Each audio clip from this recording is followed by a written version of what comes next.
नमस्कार बंधुरा अंजलि रान्नाघर থেকে আপনাদের সবাইকে স্বাগত। আশা করি সবাই ভালো আছেন। আজকে আমি চিংড়ি মাছের মাথা বাটা করব, কারণ এই মাথাটা সবাই ফেলেই দেয়, কিন্তু এত সুন্দর যে খেতে লাগে কি বলবো। এই যে এখানে আমি চিংড়ি মাছের মাথাগুলো নিয়েছি, ধুয়ে নিয়েছি, আর পেঁয়াজ নিয়েছি, কড়াই বসিয়ে দিয়েছি। এবারে কড়াই তেল গরম হয়ে গেছে, কড়াইয়ে এই যে দুটো শুকনো লঙ্কা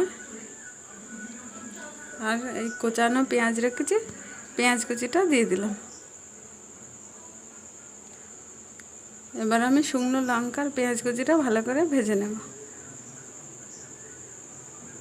ভাজা ভাজা হয়ে গেছে, এবার আমি মাথাটা দিয়ে দেব।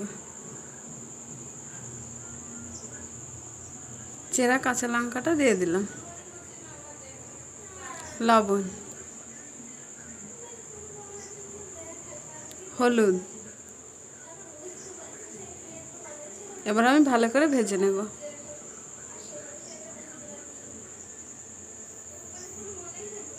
এই ফেলে দেওয়া জিনিসটা এত সুন্দর খেতে কি বলবো, এক থালা ভাত খাওয়া যায় এই চিংড়ির মাথা বাটাটা দিয়ে।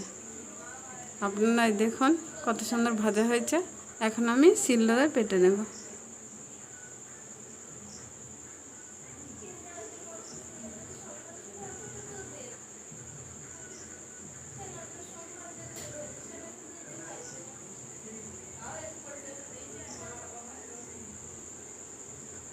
এই যে আমার বাটা হয়ে গেছে, তুলে নিলাম। আপনারা এইভাবে করবেন। ভালো লাগলে একটা লাইক করবেন, চ্যানেলটাকে সাবস্ক্রাইব করবেন, আমার পাশে থাকবেন। সত্যি খুবই সুন্দর খেতে। আমার তো মনে হয় এইটা দিয়েই ভাত খাওয়া যাবে, কিছুই লাগবে।